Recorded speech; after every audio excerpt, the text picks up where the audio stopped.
Welcome to Streams of Income, hosted by best-selling author and entrepreneur Dr. David Powers, where we discuss streams of income, passive income, residual income, and even why there are dinosaurs and zombies in this intro.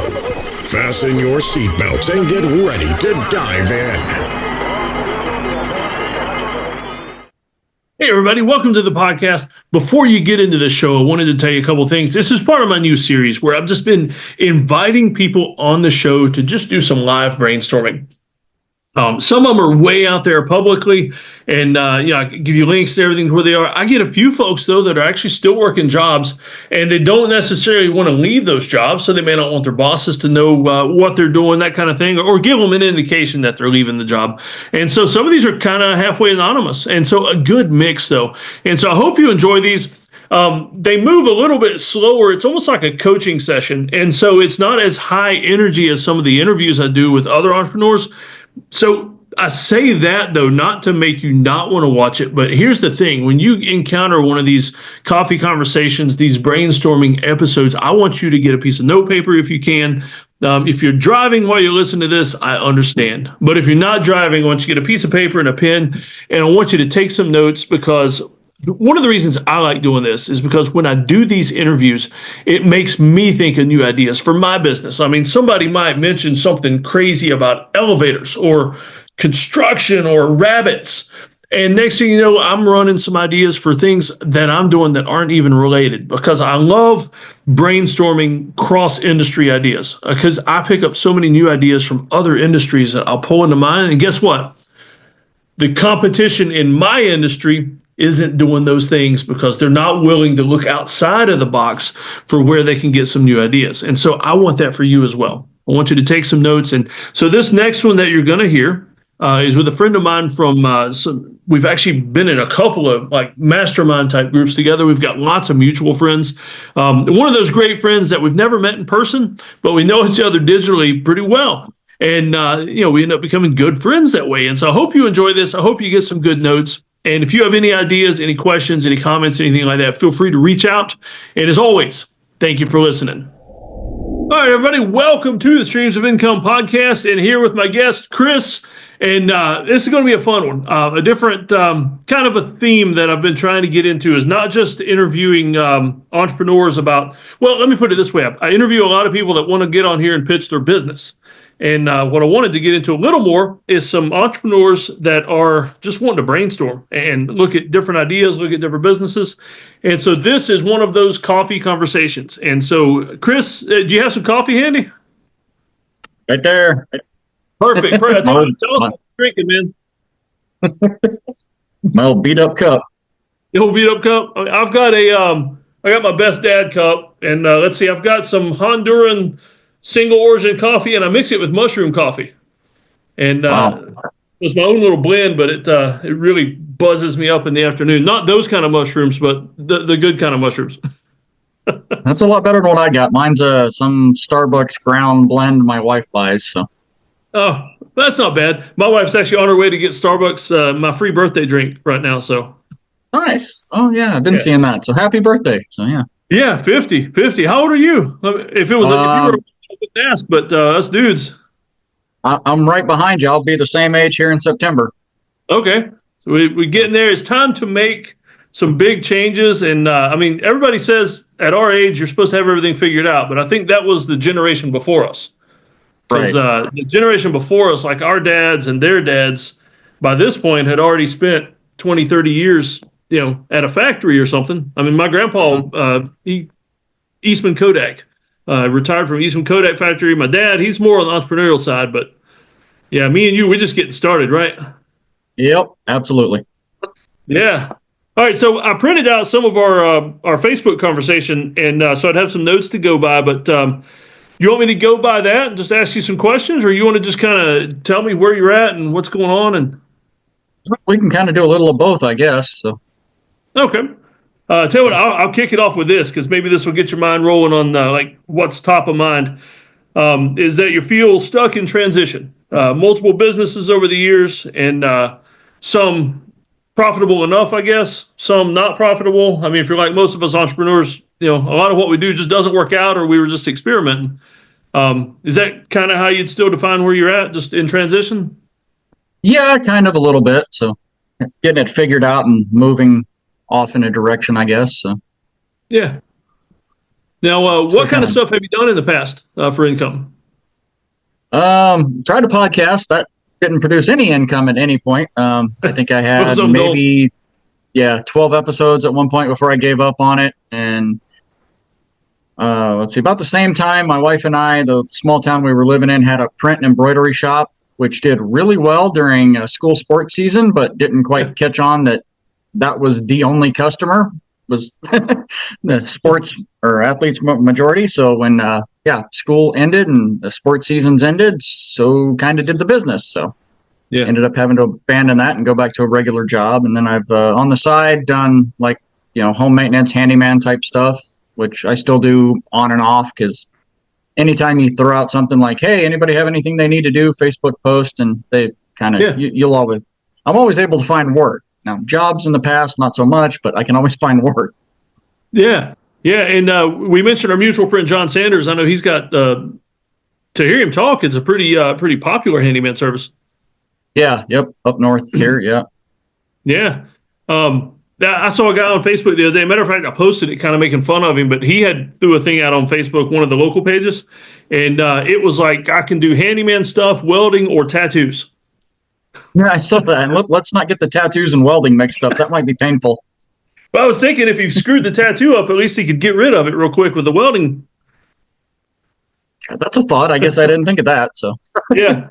With the screen print and embroidery, is that something you'd even think about wanting to go back into, or?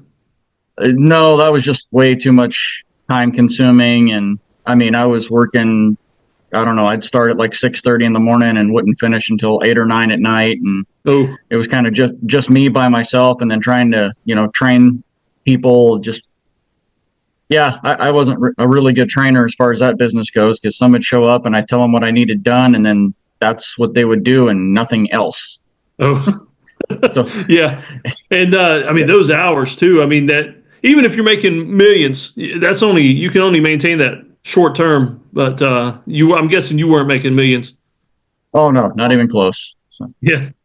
That's kind of burning at the both ends kind of thing. What about the handyman stuff? That seems like something it would be easy to do for extra money. You ever thought about making that more of a full-time business, or is that something that would really light you up?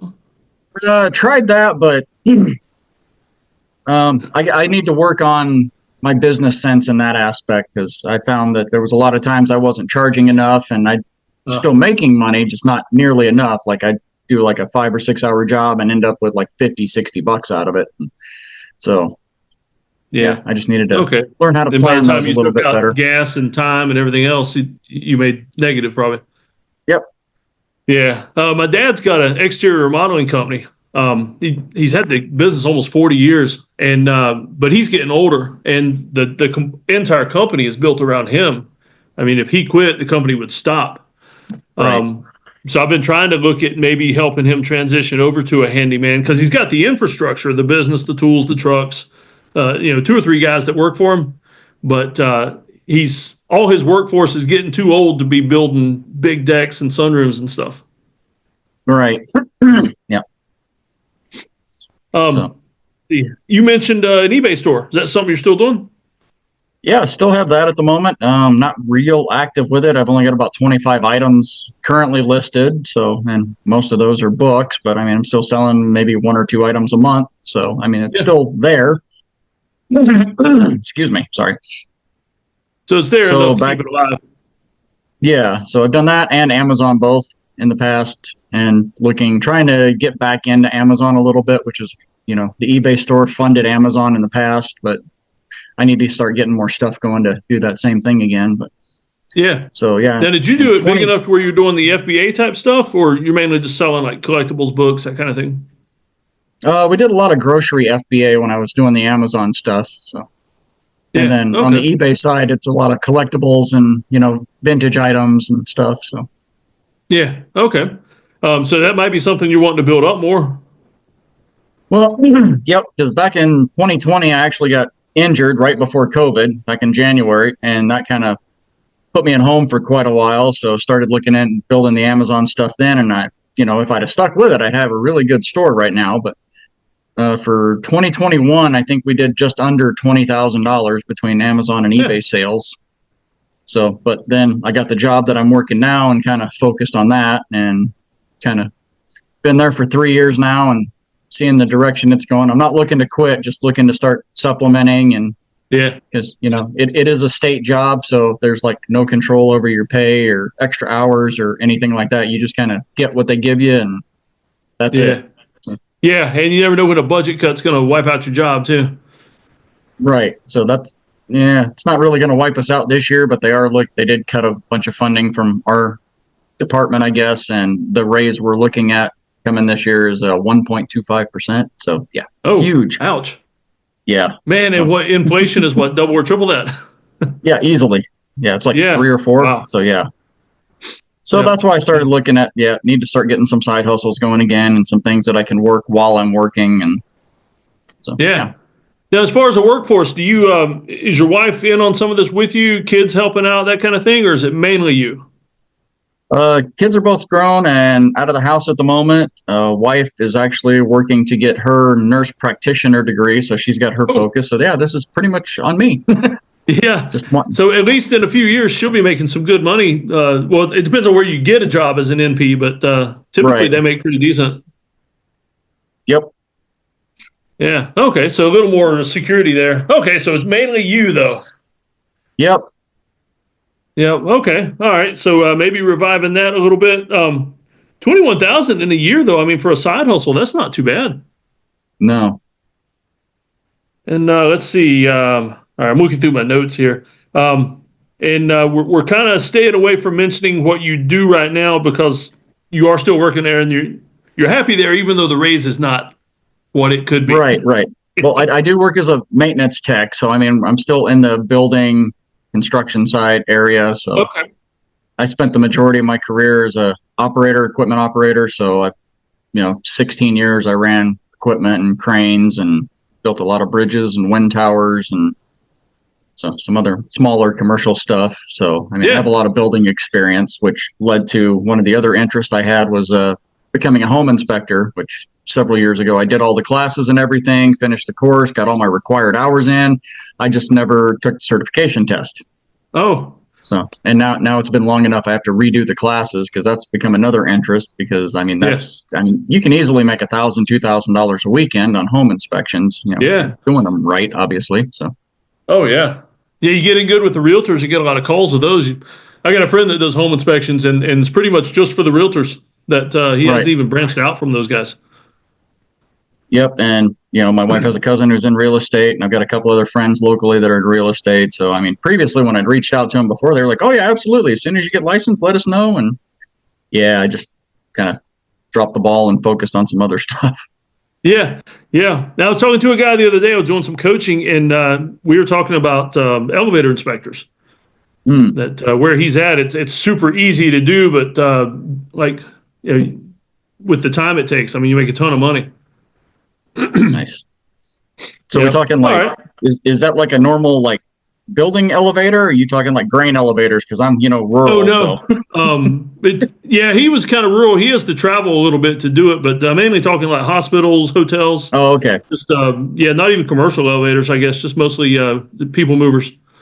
Got it. Yeah. So you're out in the sticks. A little bit. I mean, good sized town. I mean, it's about 10, 12,000 people here, and I live a few miles outside of town, so it's a little small acreage. But okay, all right. Like for instance, where I'm at, I'm 20 minutes from the nearest Walmart. That's kind of how I evaluate rural versus not rural.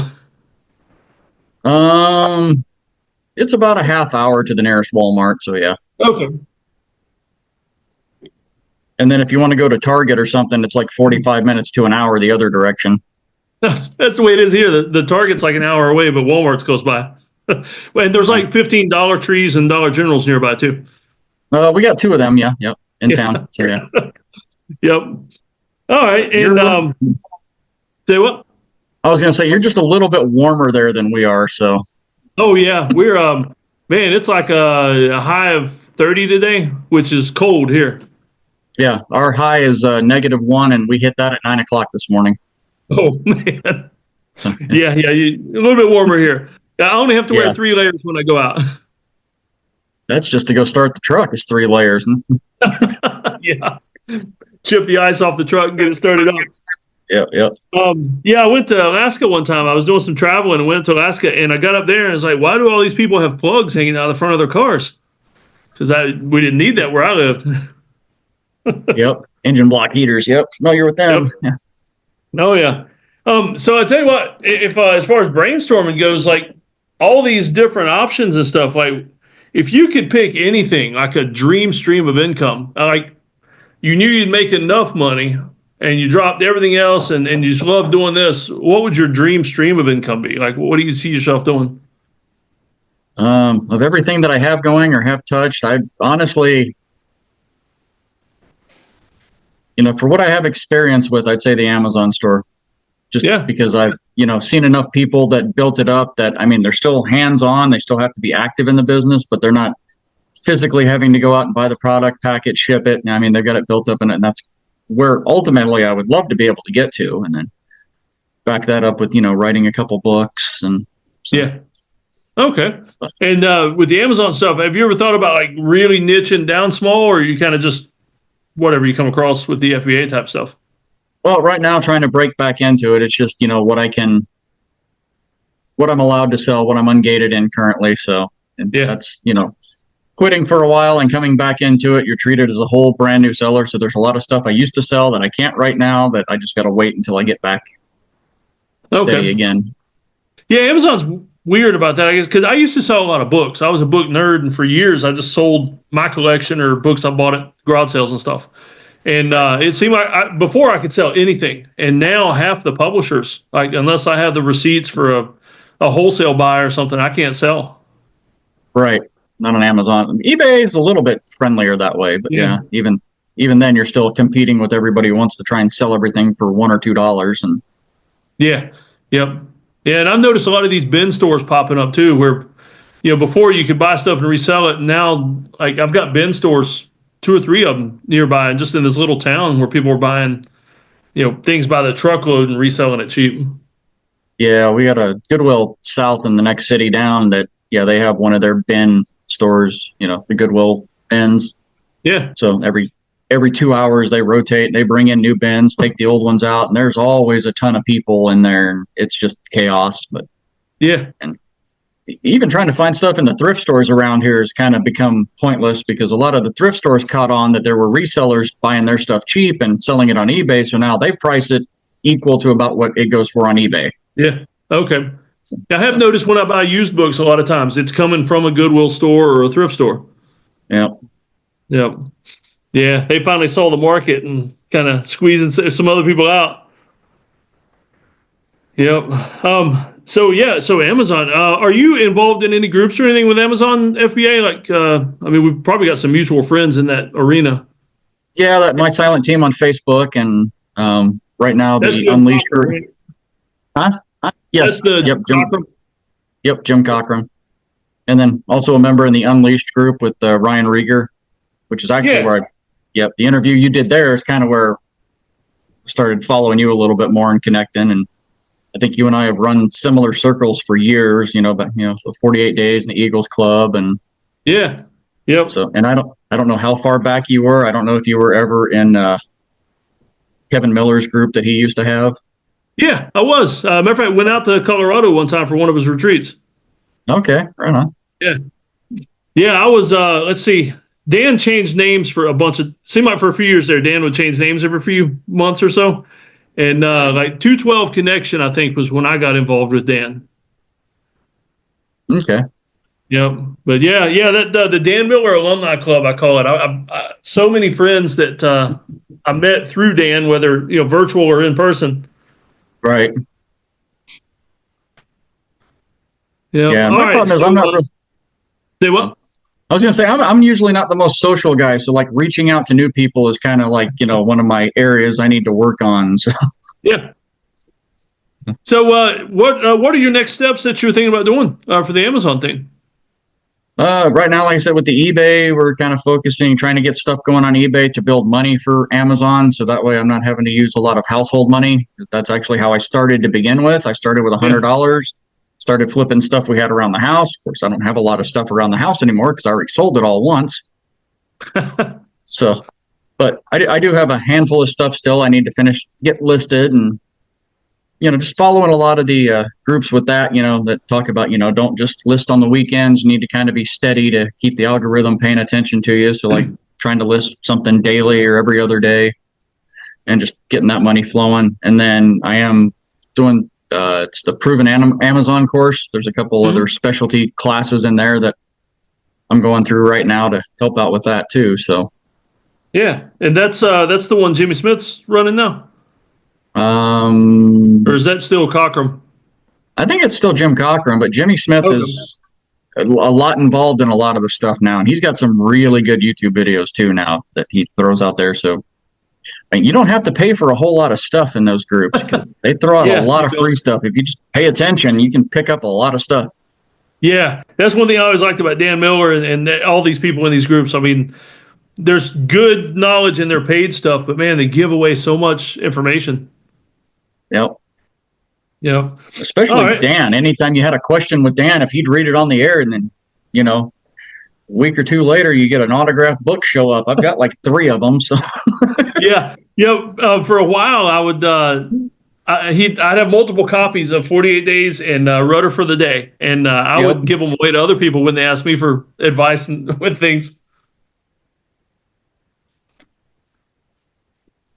Well, you got some nearby? Yep, right there. Yeah, right that's the new addition to it. Yeah, I think that's the newer one. Yeah, that was the 10th anniversary one. Yeah. Yeah.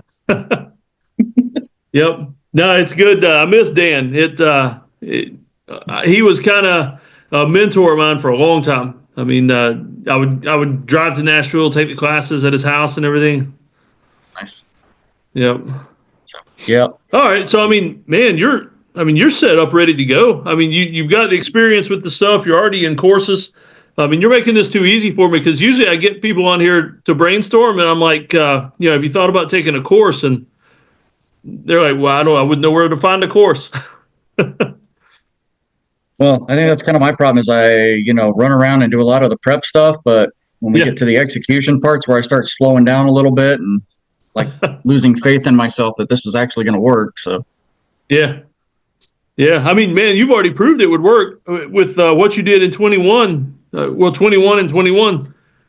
That as far as the side hustle, now you've got all this experience under your belt. Yep. So, man, and trying to think. Something I wanted to ask you about, kind of off topic. The Kevin Coble stuff. Is that somebody you would recommend following? I've watched a video or 2 of his.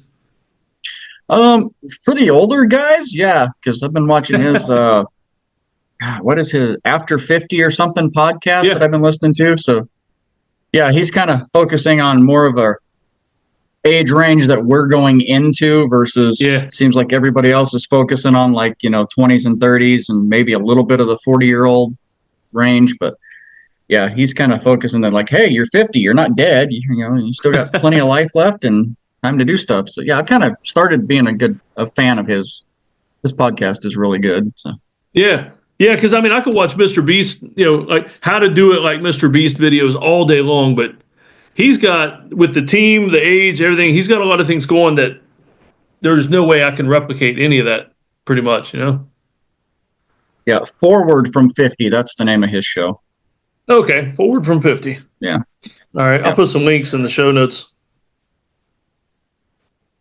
All right, so you're set up. You just got to pull the trigger. What are you doing all this for? I'm kind of using that to a segue into, you mentioned a few things that you're wanting to do to build a platform for. Is there any of that you'd like to talk about? Clarify that a little bit. I got lost in the question.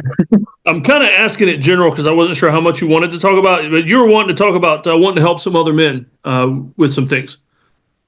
Yeah, kind of one of the things I've run into most of my life, which is a lot of where I end up being hesitant on some stuff, is, I wasn't the greatest, most respected person when I was younger. I got into a lot of trouble, got to see the inside of a jail cell more than once. And so I've had a lot of people that, like, you can't do this because of your history. You can't do that because you were this guy. And, and now I no longer live where I used to live, where all that happened. So there's not a lot of people that know me or know a lot of my history anymore. But that's still stuck in my head that, like, okay, well, if that comes out, how do I deal with that? And I'm kind of slowly getting over that part. Celebrate Recovery several years ago kind of helped push through a lot of that. And so there's a lot of younger guys that are coming out of that situation that realize that they need to start changing their life, and they are now where I have been. So, I just kind of had that passion for that ministry and that direction of, like, so, Dan Miller was great with him always saying that, don't be held back by the choices the 18-year-old you made. You're no longer 18 years old. You're no longer that guy. So, yep. So you just want to generate, you just want to have more time and everything, time and funding, I guess, to work more with that. Yeah. Yeah. Okay. At church, I've heard people say that, those younger days, you're building your testimony, building the testimony that you can work from and tell people about, hopefully, so they don't make the same mistakes. All right. Well, man, how can I help you? Other than just encouraging you to dive headlong into doing this thing. I think the encouragement's good. I'm not real sure. I don't know if I come up with something else, I can reach back out and maybe do some paid coaching with you or something. Yeah. Well, what would be your next step to with the FBA? Is it time to go ahead and reach out and try to find some stuff, or get a VA that's finding stuff? Actually, I've already started looking for some stuff again. Found a few things I can start sending in and testing again. Yeah. It's a matter of funding. That's kind of all it is. So you may need to hit up some estate sales and stuff to generate some collectible funding. Yeah, which we should be coming up on that season here shortly, because those usually kick off in the spring in the rural areas. They wait until everything thaws out to start doing that. So. Yeah. Yeah, self-funding is hard with you having kids out of the house, because, most of my eBay stuff is stuff my kids are getting rid of. Right. Yeah, like, stacks of Nerf guns and stuff like that. Yeah. So. Yeah. All right. Well, if you could give some advice to somebody wanting to do kind of what you're doing, like, let's say they're starting from scratch, like they're at the stage you were when you're looking around the house, finding stuff to sell. What would you say for advice on that? Definitely do your research, and not to keep quoting, name dropping people, but Jim Cockrum always says, find the group, find the people that are doing it, that aren't trying to charge you an arm and a leg. They're actually sharing information, and, learn how to do the stuff, because that's the biggest thing is, learn from others. Learning by yourself takes a long time to do this stuff. But if you're in those groups or utilizing those coaches, or even just watching the YouTube videos, but if they're trying to sell you something directly, then just kind of be cautious where you're spending your money, because I've also done that in the past too, and paid for stuff that didn't pan out, that, all it did was make that person some money. Yeah. So it's just be careful with where you spend your money, and learn everything you can before you start blowing your money. Yeah. Okay. And some of the groups we're in, like Unleashed and some of the others, I like jumping into groups like that and just asking people flat out, like, who would you recommend? Yep. Yeah, and pretty much the ones you've mentioned across the board, that's who would pop up first for this industry would be, Cockrum, Jimmy Smith, Ryan. Yep, and there's a couple other, as well as I do, there's some other spin-off groups that have come out of that, and some other people that are working on getting their name up there too. So, but there's a lot of good information in that Facebook group, and you can ask a million dumb questions, and somebody's always going to give you a good answer. I don't think I've ever seen much negative in there. Usually when the negative stuff shows up, they try and get it out of there as quick as possible. So, yeah, we don't like people dragging the group down. Right. Yep. And I guess, of course, if you have no idea what you're wanting to do, buy Dan's book, and it'll give you some clarification. Yes, definitely. Yep. Well, here's a question, though, a side question, because I'm like completely in the entrepreneurial space, and we get a few people time to time that have W-2 jobs that like they wouldn't get rid of it if they could. So I mean, your W-2 job, you are wanting to stay there for a while. I mean, the money's good and everything. It's the stability that's the biggest problem. Well, the stability is there. It's just, I don't know. I like the job. It's not horrible. I've definitely done a lot worse in the past, and it's a government position, so it's not going anywhere anytime soon, hopefully. But I just want just a little bit more of something, and then further down the road, if it gets to the point where I'm no longer physically able to do some of the stuff that I can do, I have something to fall back on. So that's a big thing in the back of my mind too, because I have been injured a couple times, and I do have some limitations now. But 50 is not 20, so you don't heal as fast from things. Yeah, guys our age, man, we could sit around, over coffee or beer and just talk about injuries and, this shoulder doesn't work right. Yep. I've had 3 surgeries on that left side, and then, I mean, popped a rib laying in the rafters of my attic, putting in an exhaust fan. So, I mean, I think I'm the only guy I know that can get injured laying down. So that is a new one for me. Yep. Hey, here's another idea I just thought of that throw out at you is because one of the big things I try to get people to do is to make money, more streams of income off stuff they're already doing. Like, right. Don't keep adding side hustles, but just take what you're already doing.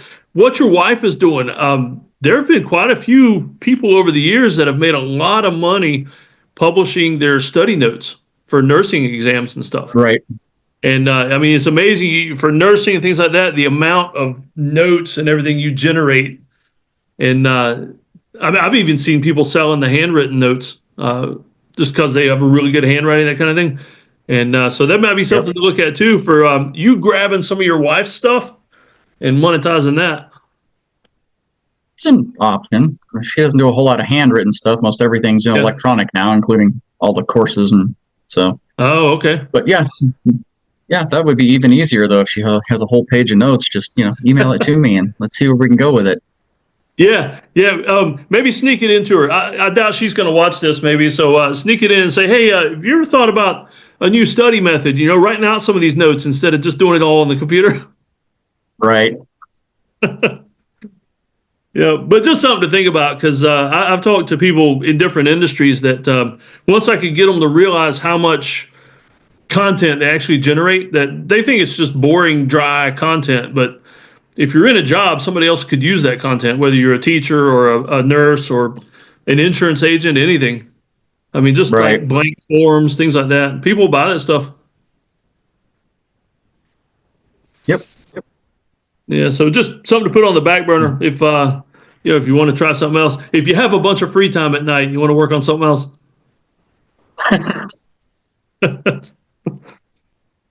Yep. Yeah, throw it in the mix. Why not? Say what? I said throw it in the mix. Why not? Yeah. So anything else you want to cover? Anything else you want to bring up or ask about? No, I mean, I do live on a small rural acreage. I mean, we're on just over 2.5, almost 2.5 acres. And I know I kind of reached out to you before when you were, talked about selling rabbit poop, because we do have a 4-H bunny that we can't seem to get rid of. So thought about, hey, maybe making him pay his own way. And of course, we do have a couple chickens. I mean, we only got 2 at the moment.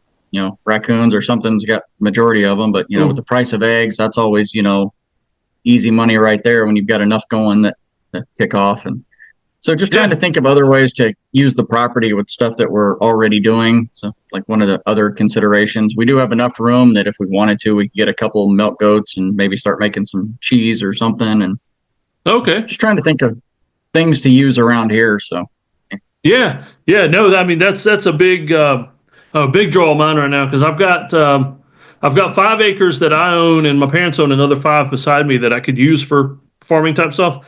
And, to be perfectly honest though, what I'm trying to figure out, like with the rabbit poop, is things I can generate and sell without having to go to the farmer's market every Saturday. Because I did that for years, helping my dad with his business, doing home shows and stuff. And like sitting at the market all day long would make me not enjoy any of that. Eggs around here is real simple. You just tell people you got farm fresh eggs and everybody starts throwing money at you. I mean, you don't even have to go to the farmer's market. Okay. So you guys could even do like a roadside stand or something? Yep. Yeah, probably if we could. Yeah. Okay. Yeah, so I mean, just about anything you generated, you could sell there. Yep. And then the same with the broiler chickens. I mean, we raised meat chickens a couple years, and at one point I had almost 70 chickens between the egg layers and the broilers. And yeah, so, wow. And again, people find out that you're raising meat chickens and are like, oh, how much do you want for one? And, because, we don't use any of the chemicals or antibiotics or anything else the big breeders do for the few times that we've done it. And so, yeah, they're more than willing to pay twice what the grocery store is charging for some of that stuff. So. Oh, man. And the way you talk it up, too, you make it seem even more specialized. Right. Yeah. You just feed them and let them roam and eat bugs. And yep. Chickens only that might be the ticket for a fun side income there, just increasing some of that. Yeah, because the chickens only take 8 to 10 weeks to, get them up to size to butcher if you get the Cornish cross, the ones that are actually meant for meat birds. So, I mean, they get big fast. So. Okay. And I was watching the inauguration earlier. Some of the new health initiatives that I'm hoping come down with the new administration, it may up the value of, farm and home raised chickens and birds and things like that even more. Right. I mean, the weird thing is, I've got a feeling that some of the changes are going to make grocery prices go back down to manageable levels, but specialty prices for healthy stuff, I mean, that's a niche product that never really goes down, Right. Well, like I said, we only have 2 chickens, so we actually went and bought eggs when we were at the grocery store this morning. And to kind of what surprised me was the store brand free range eggs were cheaper than everything else. Really? Yeah. So, I mean, they were still $4 for a dozen, but still they were cheaper than everything else that was running around there. So I thought that was kind of odd. So yeah, that's a little bit of a flip flop. So yeah, maybe the free ranger, I don't know, less work. I don't know. Yeah, maybe so. Less speed and everything involved. Well, that's cool. That that one really piques my interest because the farming's something I'm researching a bunch of farming stuff for a podcast coming up because I've got a bunch of people been asking me how to legitimize farm stuff they've been doing, like getting a farm number and all that kind of stuff. And that way it opens them up for grants and loans and whatever they want to get into with the USDA and all that.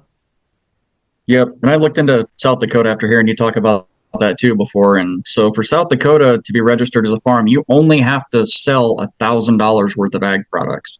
Oh wow, that's pretty low.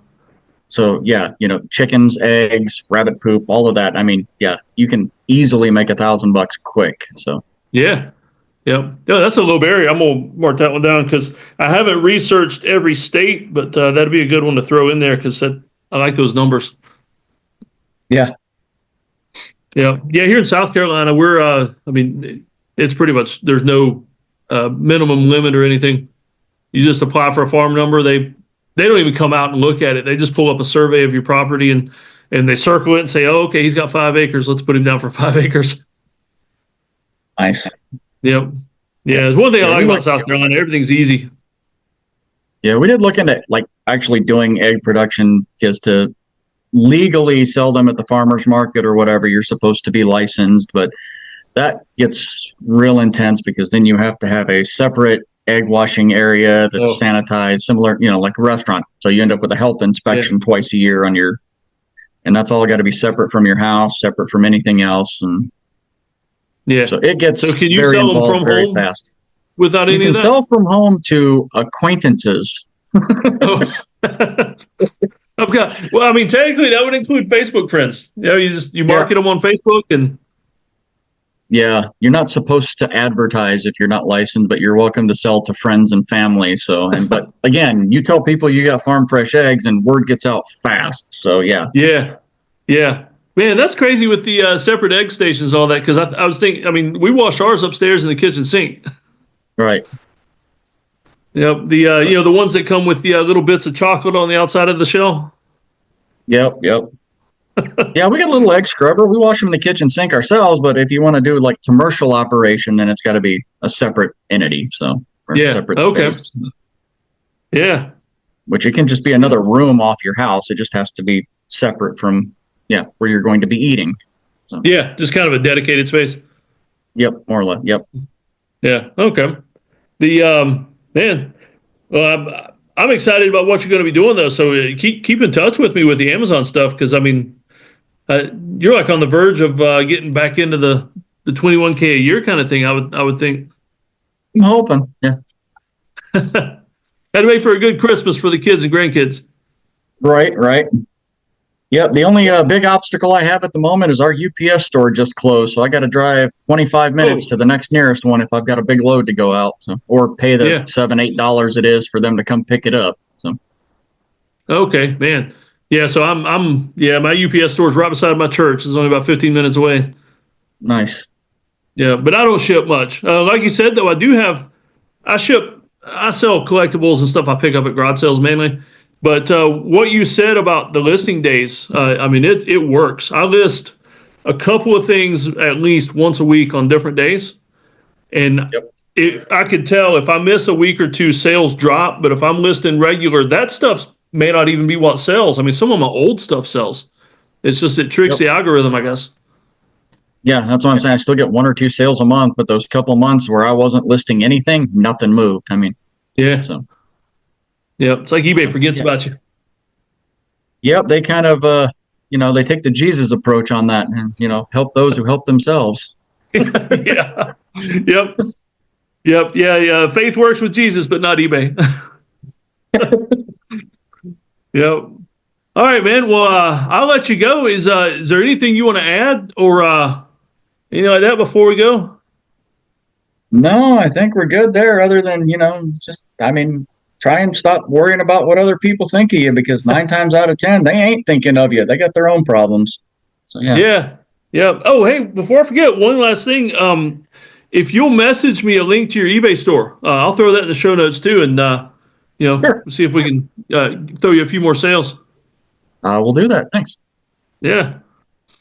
All right, man. And, we kind of got you on here anonymous, so I won't ask you how folks can get in touch with you, but the eBay store is there. They can check on that and message you through there easy enough. And Yep, we can do that. Yep.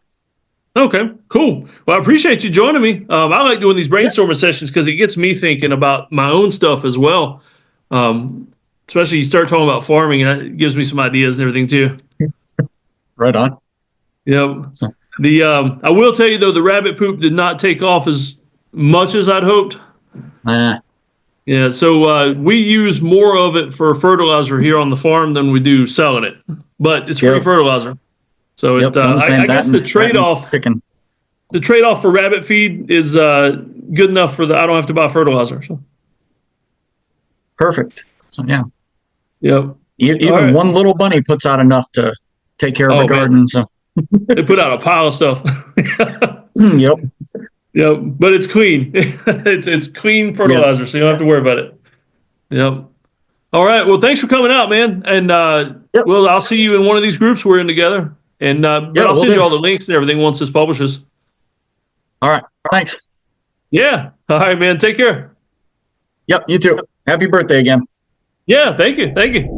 Hey, everybody. Welcome to the Streams of Income podcast, and we are here with a rare return guest. So the last episode that you listened to or saw was with Chris, and but these two are actually filmed several weeks or maybe even a month apart.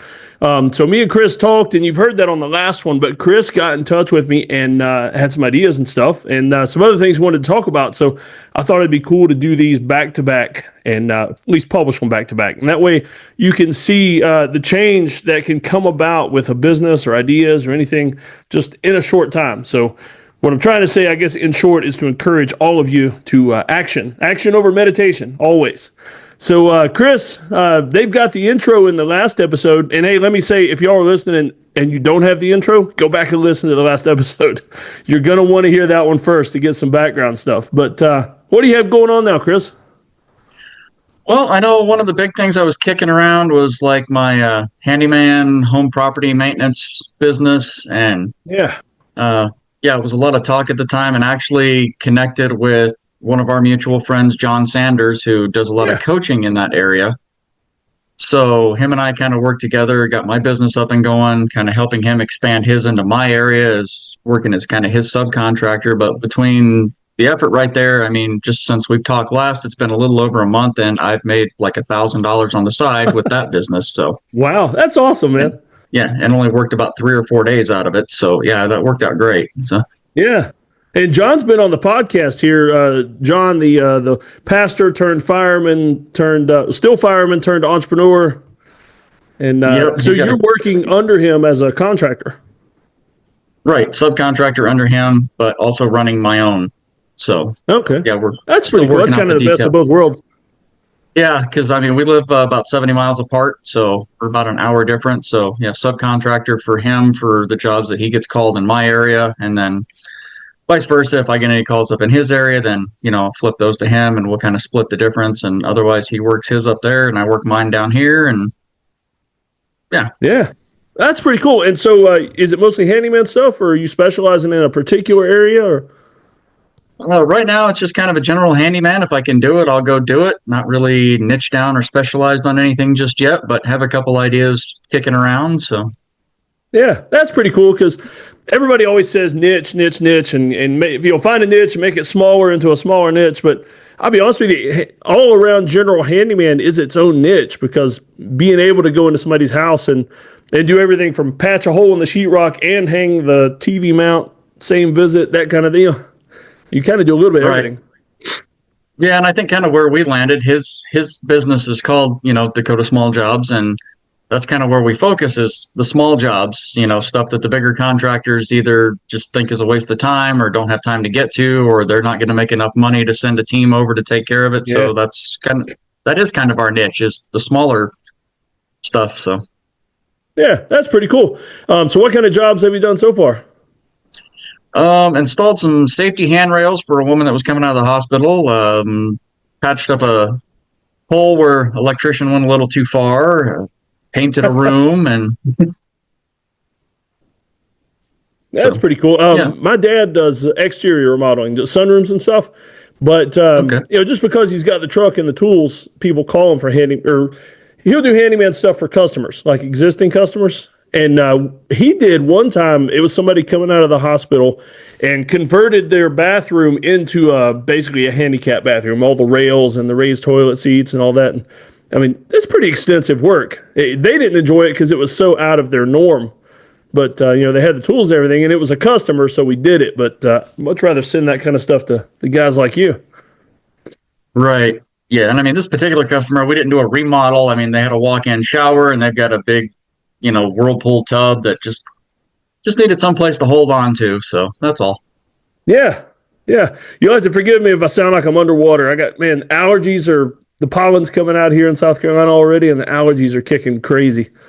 Oh, it is that season though, huh? Yeah. Yep. This is something to put up with to get some warm weather. So yeah, that's the kind of the big money maker at the moment. And then I think I've messaged you on one of the other Facebook groups that so early last year, I kind of started doing some of the low content journals and KDP books and stuff like that. And I think I picked out about a dozen of them, and they got kind of a slow start, but just kind of set them off to the side and forgot about them, and then started seeing a couple deposits showing up in the bank account and had to track back to see what was going on and realized there was a couple of those that actually sold over Christmas. So yeah. One of them I did was like a hunting journal for kids, so you can go out and track your animals and the landscape and just kind of get a feel for what's going on with the animals. A tracking journal basically is all it was, but for kids. And so a couple of them actually got somebody's attention and sold. So that was kind of cool seeing that pop up. Yeah, that's pretty cool. Are you affiliated with Jenny Hunt at all? Actually, that's the course that I took of hers was last year. So. Okay. I'm taking a class of hers on Wednesday about how to do the KDP ads and to kind of do some marketing for the low content books, because I got a bunch of journals and stuff on there too, but it's hard to bring them to the forefront. Yep. Yeah, it's kind of why I just kind of forgot about them, because they weren't really doing anything after a while, and so I just kind of moved on to something else, and then, hey, surprise, they're still out there. So as long as they're still out there, eventually they might do something. Yeah. Yeah, so that's pretty cool. I mean, that's what I love about KDP and like passive income. You do a little bit of work and then just turn it loose like an 18-year-old kid, and hope it doesn't get into trouble. Yep.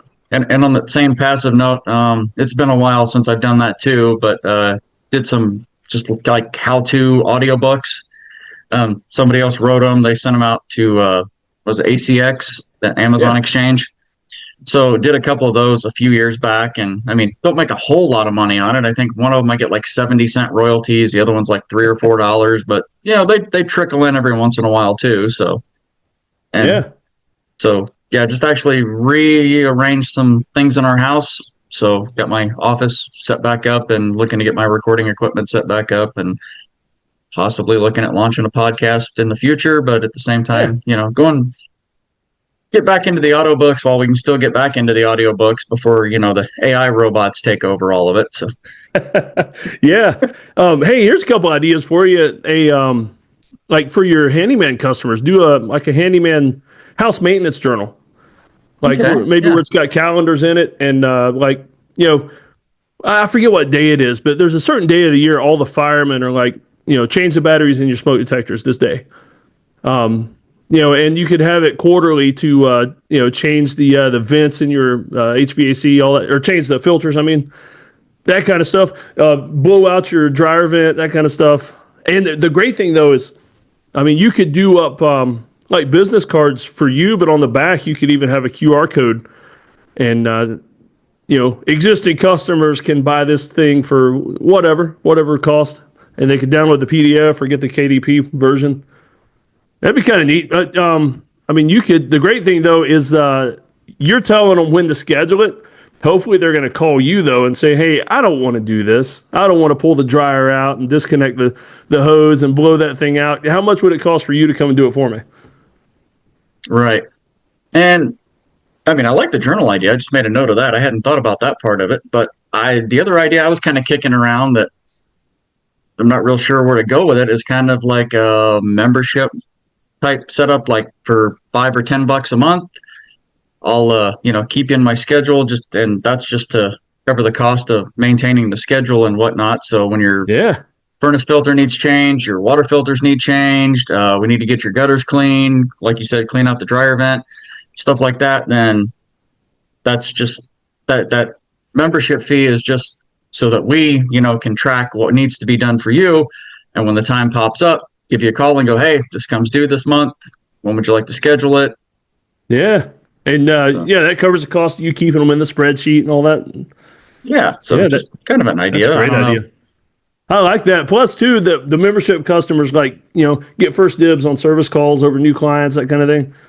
Yeah, and of course, always you sprinkle a little discount in there just to make it more enticing. So no, that's a great idea. And the money too that you'll make probably the most will be in the small upsells. Like, I don't know, if you're going to blow out the dryer vents once a year, and then like, oh hey, the cover on the outside of your house is busted up, because it's always those cheap plastic covers. Mm-hmm. So I can replace the cheap plastic one. I got one in my truck for $10, or I've got these metal ones that they're $25, but you won't have to replace it for 10 years.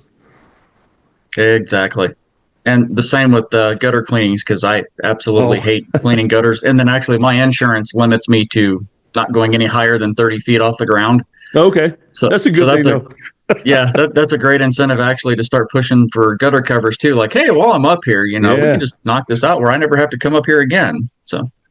Yeah, no, that's a great idea. And we talked about wildfire season before the recording, and they say that's one of the biggest dangers for houses with wildfires is embers getting caught up in the gutters that are full of leaves and everything else.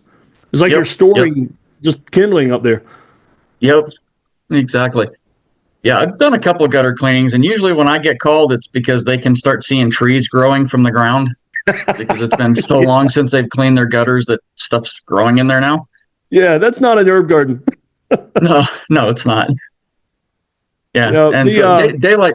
I was going to say daylight savings is what you were talking about, where the fire department always recommends checking and changing your batteries, and so And actually, I think we just had that recently, and I didn't even realize the clocks had changed until I saw somebody's post that said, "Hey, I got an extra hour of sleep despite the clocks changing." I was like, "Oh yeah, that was today," because everything's automatic anymore. I would ignore it.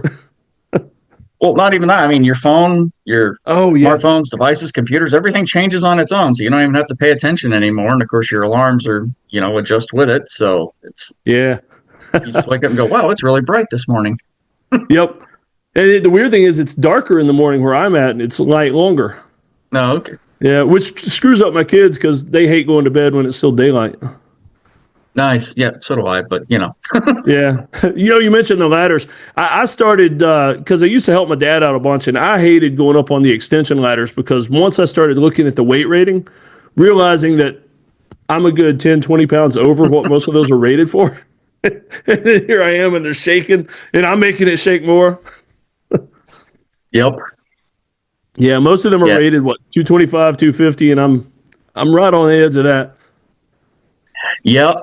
There's a couple of companies I've worked for in the past that we had to go spend the extra money to get the 300 plus pound ratings for, a couple bigger guys. Because, I mean, I'm not quite to the 300 pound, but, I'm 220, but you start adding tools and parts and whatnot, and you're right over that limit real fast. So. Oh, yeah.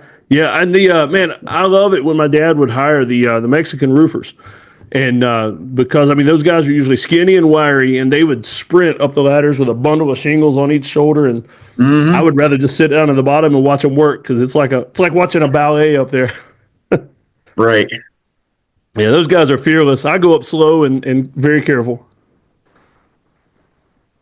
Yep. So handyman and journals. What else you got going on, or is that kind of consuming all your time right now? No, kind of. Yeah, I fill my time with a lot. I still work full time too, so on top of that. So right now I'm working. Yeah, right now I'm working second shift, so my days are open, which is where I can squeeze in the handyman stuff and get that done during the day. But when I go back to day shift, it'll just be evenings and weekends that I'll be able to do that. And since that's not really full time right now, then that leaves everything else open. And like I said in the last podcast, we were working on getting our Amazon store back up. Well, we got everything set up for that. We actually got a handful of products we need to go buy and send in for FBA to start doing our testing on that.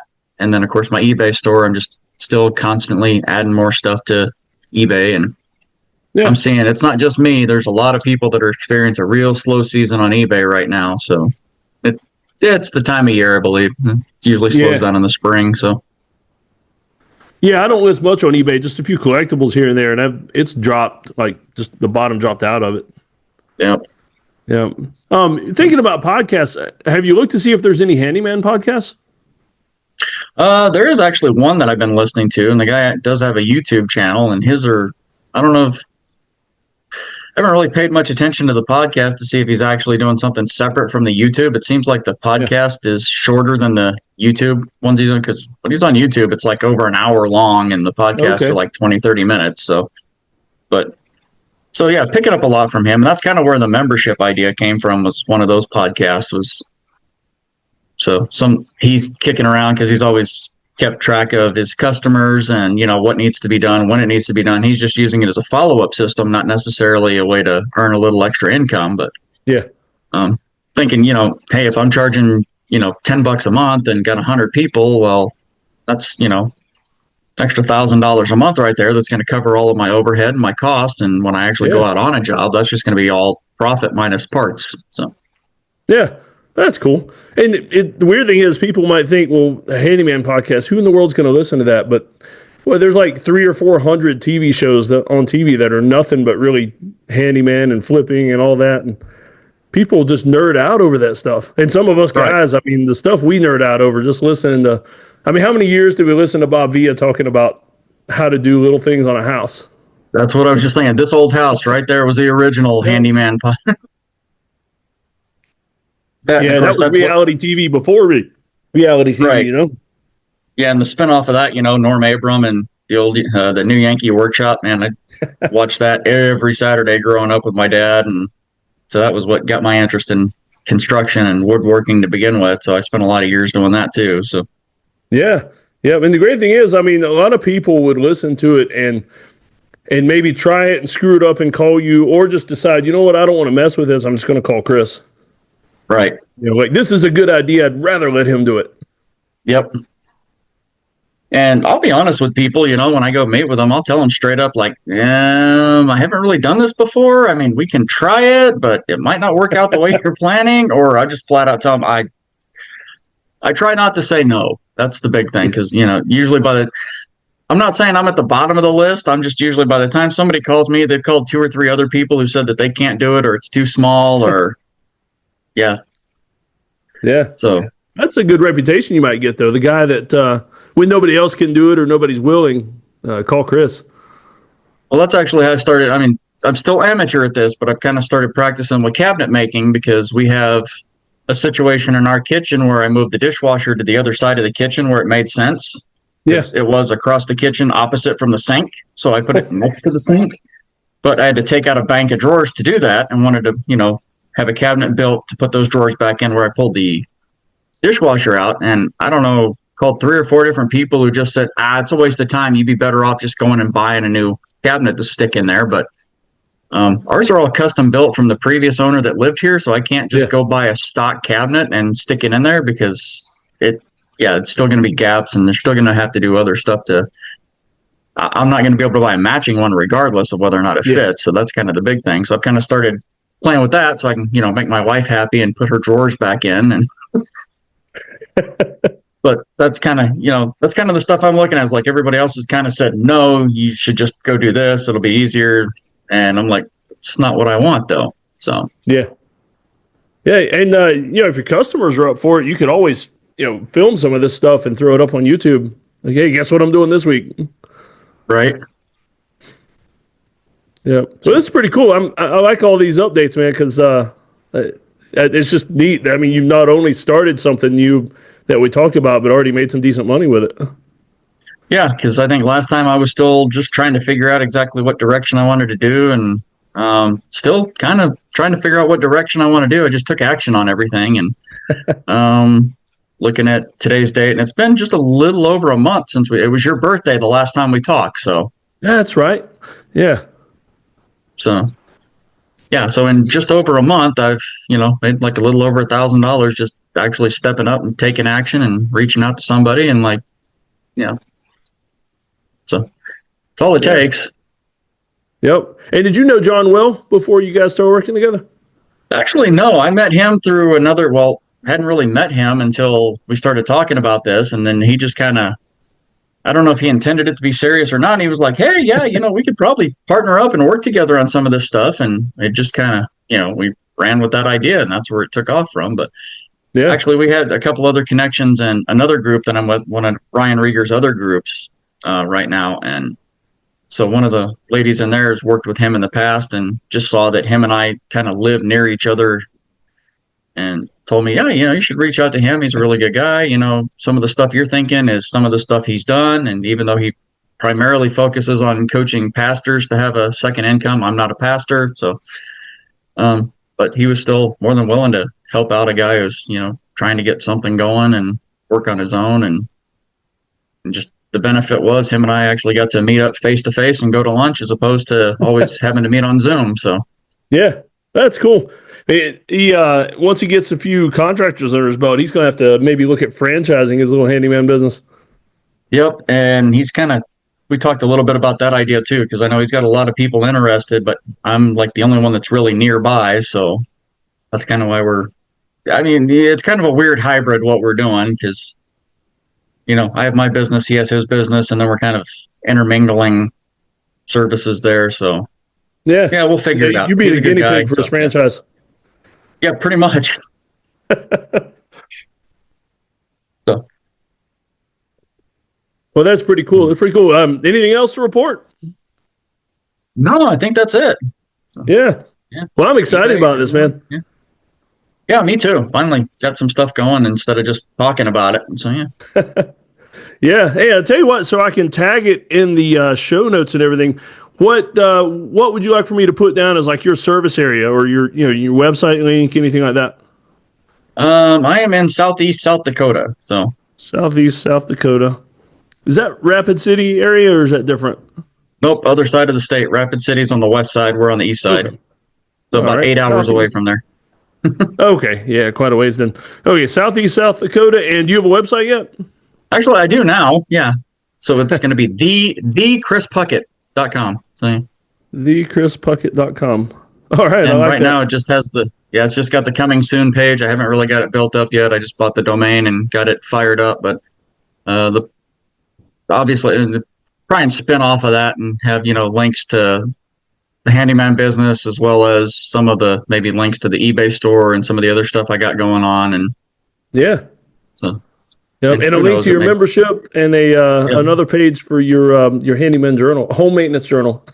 Yeah, there you go. And hey, who knows? Maybe at some point this will, turn into coaching to somebody. So, yeah. Hey, I mean, there's been a lot of home service guys that have made that jump. You start doing the work, and then you kind of move yourself out of the hands-on stuff, and then more into the podcasting, coaching, helping other people get started. So, and what's really funny is, I kind of threw out when John and I got together, I threw a big Facebook post out there, locally that him and I had teamed up, and you can still call me directly, and now I have a team behind me, so we can do some bigger stuff. And right away, the first questions I got were like, "Did you quit your job?" It's like, no, I'm still working my job. This is still the kind of, this is the side thing. It's not full time. We're still doing this part time. I still have my job. Don't have any intention of quitting it anytime soon.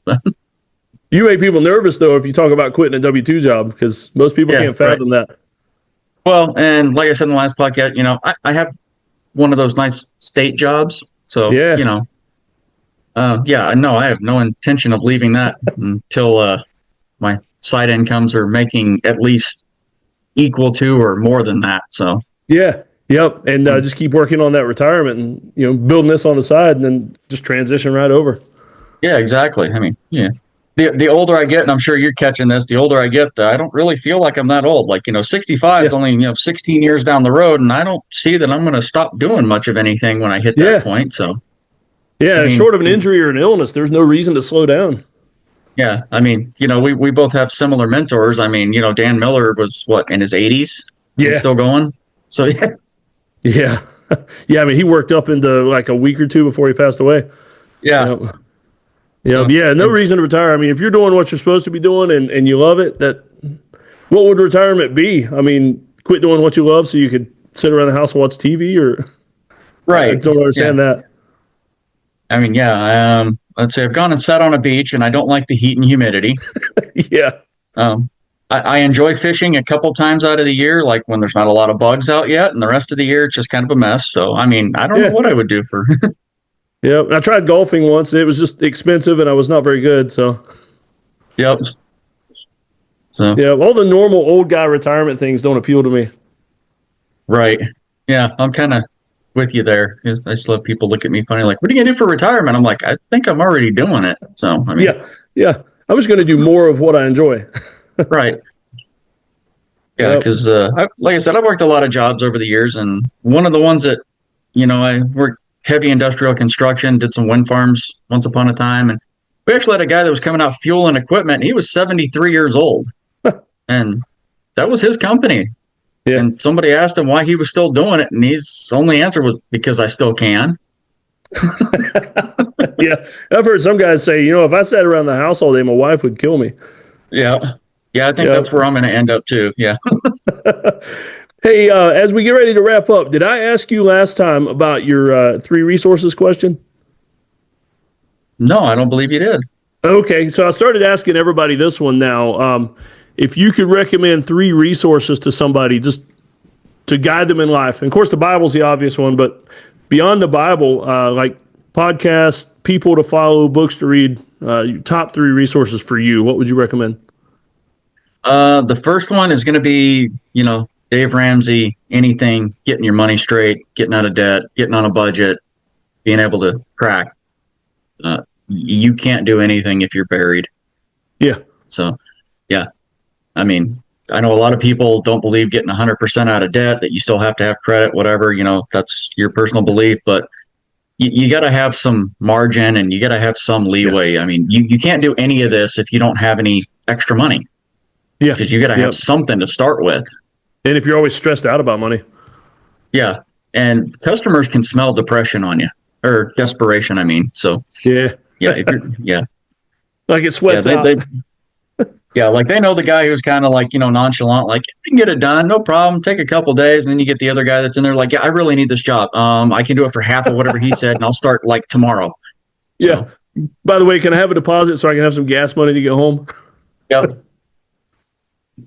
So anyway, yeah, we kind of rabbit trailed off that, but yeah, so just Dave Ramsey's the one big one because we followed his principles for a long time, and I mean, we kind of fluctuated a little bit. We've had to, go into debt a little bit here and there, but either way, we've kept it under control and still maintain the budget, know where the money's going, know what's coming in, going out. Let's see, what else? Getting in with any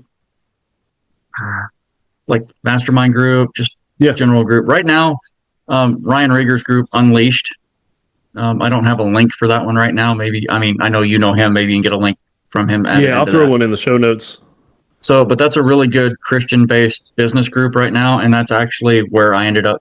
I didn't meet John in that group, but I met him connected through other people that were in that group that told me to go find him. Yeah.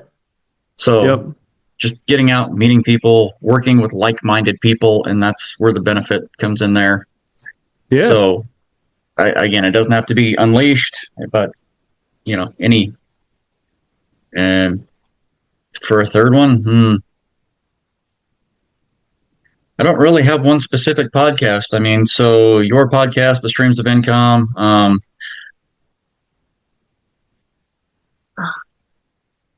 things just fall out of my head right now. I can't think of his name. Don Miller. Oh, the Story Brand? Yeah. Okay. Yeah, that's a good one. I think Don Miller is one that has come up several times with this question. Yeah. That's cool. So, learning how to tell your story and work your story. And that's actually the tagline that's on my, holding page right now for my website is, your journey is the story. So what path are you taking next? Yeah. Awesome. Hey, in terms of podcasts, do you know the story about where this podcast came from? Do not actually. So this is actually Ryan Rieger's old podcast. But right. I knew that much. Yeah. Yeah. He gave all this to me when he started Unleashed. So, okay. Yeah, deep connection with Ryan Rieger. As a matter of fact, the very first episode was me being on the Unleashed, one of the calls. Okay. Yeah. Actually, because some of the ideas that I actually came up with I was on that call that night for that meeting. So, which is what inspired me to reach out to you because at that point you seemed a little less intimidating and a little bit more personal. So, I've got a look that. Little kids cross the other side of the street when they see me coming down the street kind of thing. My goal is to be an outlaw biker in a movie or something. But you might still get there. I mean. Yeah. No, actually, I'm going to get a trim, but I've got a beard contest coming up in a couple of weeks that I'm the MC for. And so I figured I'd just let it grow out so I look good for the judge's role. Nice. Yeah. Mine's not quite there yet. So. Mine's more white than it used to be, though. I've let mine grow out a couple times in the past, but I got this little white patch here that actually started in my 20s, and for whatever reason, it outgrows everything else. So I end up being lopsided. So I got to keep it. Yeah, you can't have that with customers. Yeah, you just kind of look weird, but I already look weird to begin with. Hey, since you brought up movies, one thing I did want to ask: the UCG videos that you're doing. Yeah. So I hopped into Fiverr, tried to set up an account, trying to look for. I mean, Fiverr has changed since the last time I used it. You can't just go in and look for gigs. So, trying to navigate that and kind of learn that area too. So I don't know if you have any direction to point for that or. No, anytime I need something on Fiverr, and every now and then I'll search mine up too, just to see what pops up. Just the search bar. Yeah, it's not as easy to do the categories the way you used to. So I generally just hit the search bar, and then I'll narrow it down by top reviews. Okay. Yeah. Yeah, I'm still trying to learn. Yeah, most of my UGC work is still through Fiverr. Matter of fact, as soon as we're off the call, I've got a few deadlines I've got to hit early this week. Nice. So, yeah, I mean, if I'm going to be sitting in front of a screen, just try some other stuff, right? So. Yeah, yep. And the thing is, I mean, you and I, there's a niche for guys our age. Most of my video, the one I've got to do right after this call is for dad bod shirts. Nice. And, I don't much, I don't wear one personally, but I don't mind doing the ads for them. But it's like shirts that help suck your gut in, that kind of thing. And so you wear that for an undershirt. Yeah, but I think I've seen a few of those. Yeah, I definitely would resemble that. Yeah, they pay well, and I'm the right demographic for it. Nice. So yep. Yep. All right, man. We'll go ahead and close out, but I appreciate you coming in with the update. And like I said, this one will be released back to back with the other one. That way people can see the change. Nice. Perfect. Yeah. All right. Well, thanks, man. Yeah. Thank you. Thanks for the time.